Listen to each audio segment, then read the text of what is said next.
Hey, hello and welcome to video 9 of 10 of our series about discussing love at the time of Christmas. We've been going over 1 Corinthians 13. Honestly, it's not known as a Christmas passage, and I'm not discussing it because it's a Christmas passage. I've been discussing it because I wanted to be an encouragement to you to show love at Christmas. Part of it is I'm basing it on what I've seen, and I'm basing it on things that I've seen either individually in my life or people I interact with, or I've seen it in others. This world is full of good people, full of people that are trying their best, but it's also full of people who just are not showing love. They're not taking the time to show God's love. And that's important.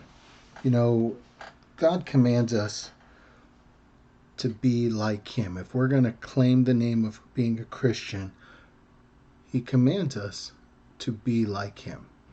And one of the things He always did was show love. And what better time to show that than at Christmas? Because when you think of the purpose of Christmas to the Christian, it was the idea that He sent His Son to eventually die for us.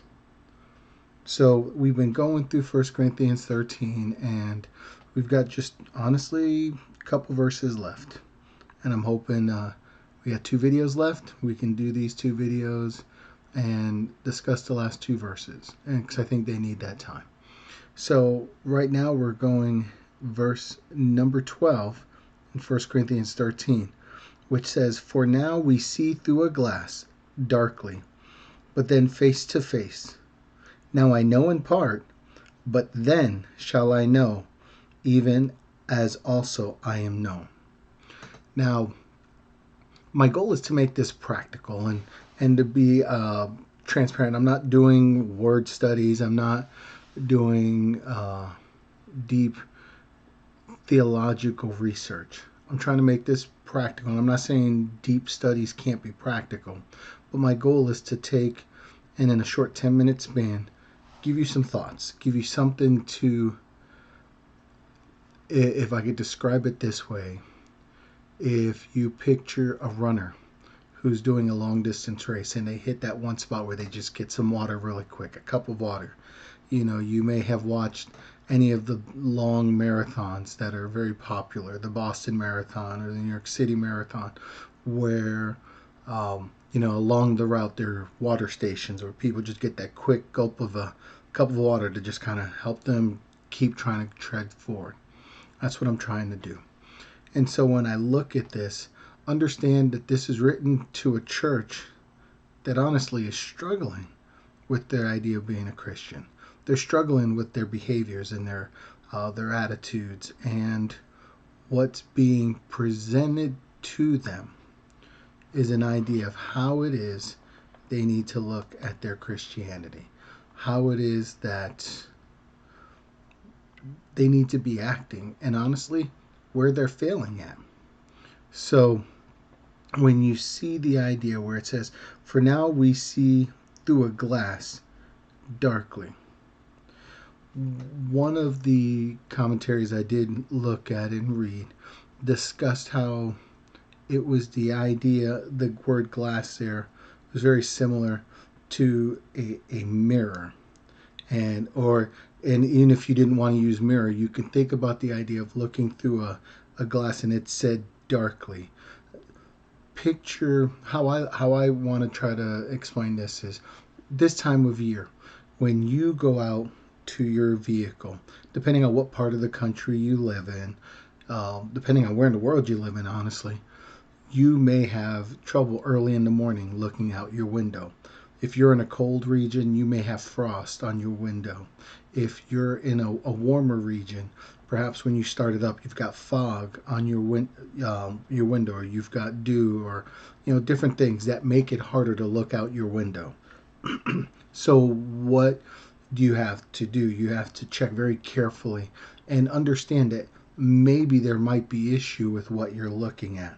So when you say here, for now we see through a glass darkly, it's talking, at least again, way the commentary presented, is that what we're looking to see is Jesus, because he's the example.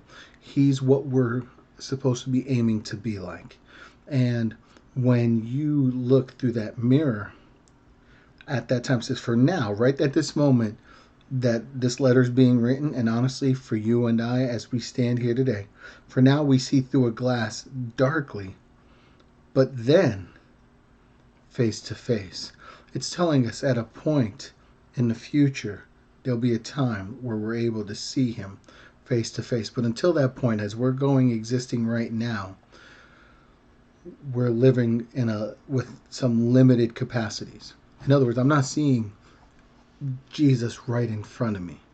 Now, what can I do? I can see him in his word. I could see him honestly in the way I interact with people. That's where I should be seeing him. So these ideas, that these abilities I have, I've been going through talking to you about charity and how should charity be exhibited, and how shall it be described, and how shall I show it to other people. And you know what, right now that's what I have the ability to do.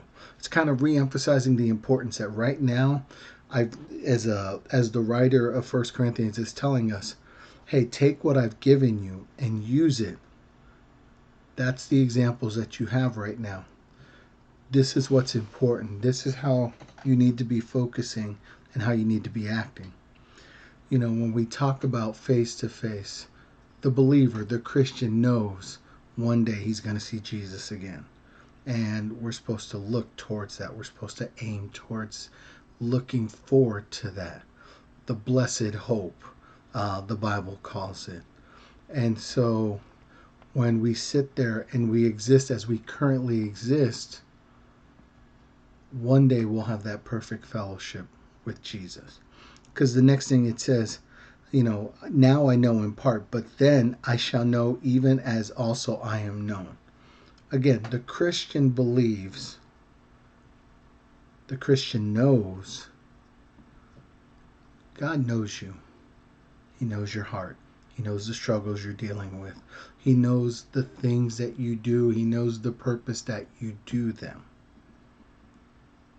And we know God as best as we can through his word, through the Holy Spirit that comes inside of us and helps us as we read his word.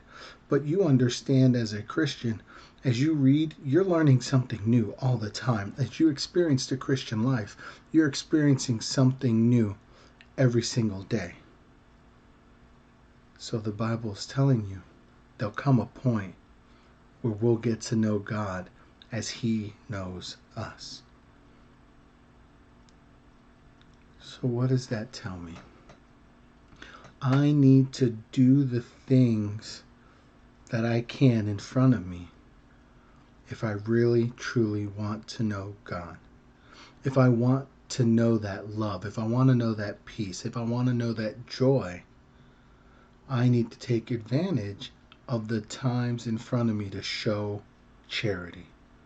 Because showing charity and living a life of showing charity and being charitable is going to help me honestly get closer to God, to get to know more about him, to know more about his heart, to know more about, honestly, how to be happy in this life that we lead. Maybe happy is the wrong word. How to have joy. Our pastor preached a message and talked about having grace. And you know, when we think of joy in our lives today, we don't think of it in the same context that I believe the Bible teaches it. Because if you look, there are a couple examples when it talks about Jesus having joy, and then it mentions some horrible suffering that he went through. Why? Because he loved us. So the challenge for you, Christmas, due to technical issues, you're getting 2 videos being released on Christmas Day. How are you going to show it today? How have you shown it today, in case you're looking at this later? Or maybe it's a couple days later. How did you show it? You know, just because I'm mentioning this around Christmas time doesn't mean it's the only time you have to show love. Hopefully, as a human, you show love to other people more than just at Christmas time. But as a Christian, do you understand that's the responsibility you have to show love? There'll be a day where we're going to be with Jesus and we're going to know him as he knows us right now. We're going to understand so much more. But right now, if we really want to experience true fellowship, we need to exhibit love. How are you going to do that today or tomorrow, depending on what time of day you look? Anyway, remember my challenge to you. Christmas morning, take the opportunity to start showing love if you haven't already, and go forward into the new year trying to show the charity that God told us about. Till the next video, have yourself a wonderful day. And if it's past Christmas, Merry Christmas to you.